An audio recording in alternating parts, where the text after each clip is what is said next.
Hello friends, welcome to another video. అయితే ఈ వీడియోలో మనం ఏంటి ఈరోజు వ్లాగ్ మనది లేట్ అయిపోయి ఎంత తెలుసు టైము చూపిస్తున్నానండి.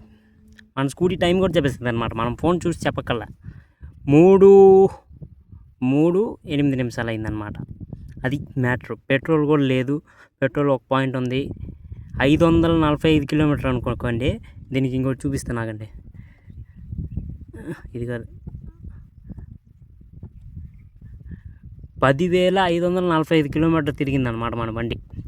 ఇక్కడ అంత పెద్దది మనం రాయలేము కాబట్టి అని ఇంత రాసిందనమాట. ఇక్కడ మన రీడింగ్ కూడా చెప్పేస్తుంది మన స్కూటీ. ఇదన్నీ కరెక్ట్ రీడింగ్ అనుకున్నారా? మొత్తం రాంగ్ రీడింగే స్కూటీది.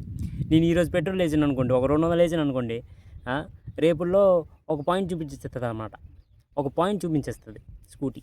అది మామూలుగా ఉండదు స్కూటీతో, అట్లా ఉంటుంది అన్నమాట స్కూటీతో. అది మ్యాటర్.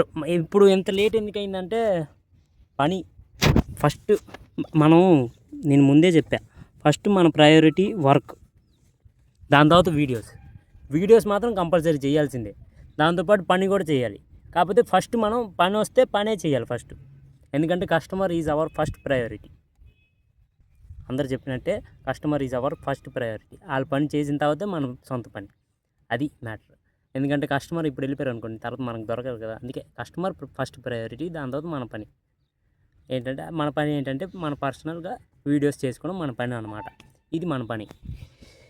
అది మ్యాటర్. 3కి వచ్చాం, ఎవరు లేరు మన ప్లేస్లో. ఏదో పెద్ద ప్రోగ్రామే అవుతుంది. పెద్ద టెంట్లు ఏంటేంటో అందించారు అనమాట.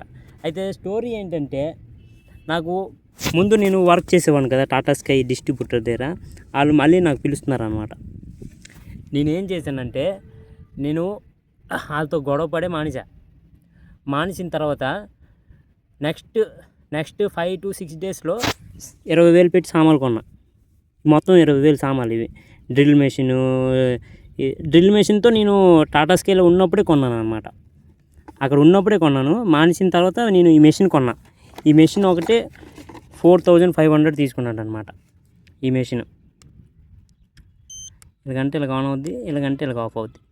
ఇది సిగ్నల్ మెషిన్ అనమాట. ఇది ఒక మెషినే నాకు 4,500 తీసుకున్నాడు. దాంతోపాటు బోర్డు, వైరు, స్క్రూ డ్రైవర్లు, టీ రెంచి, కట్టరు అవన్నీ కలిపి ఒక 20,000 15,000 అయింది అనుకోండి. దాని తర్వాత దాని అడాప్టర్లు, ఎల్ఎన్బిలు అవన్నీ కొనాలి కదా. 20,000 అయిందనమాట పెట్టుబడి. నేను ఇవి కొనిసిన తర్వాత కూడా వాళ్ళ దగ్గర వెళ్తే నాకు మరి ఇంకా సొంతంగా ఓనర్ అయిపోయిన తర్వాత ఇంకో ఓనర్ దగ్గర పని చేయకూడదు కదా. అందుకే నేను వెళ్ళను అనమాట. నేను రాను అని చెప్పాను అనమాట. చూడండి, ఇప్పుడు ఒకరి దగ్గర మానేసి దాంతో సామాన్లు కొనుక్కొని నేను సొంతంగా చేసుకుంటానని ఫిక్స్ అయ్యాను.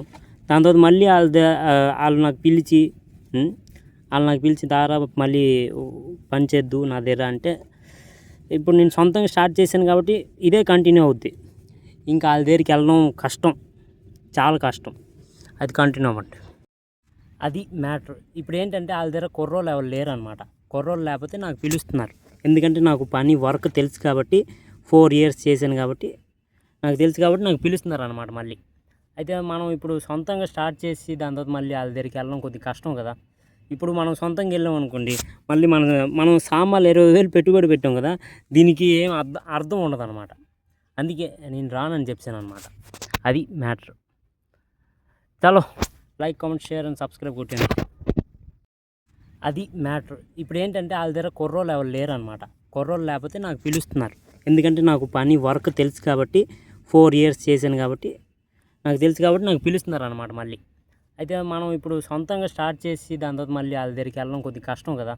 ఇప్పుడు మనం సొంతంగా వెళ్ళాం అనుకోండి, మళ్ళీ మనం సామాన్లు 20,000 పెట్టుబడి పెట్టాం కదా, దీనికి ఏం అర్థం ఉండదు అనమాట. అందుకే నేను రానని చెప్పాను అనమాట. అది మ్యాటర్. చలో, like, comment, share and subscribe కొట్టండి.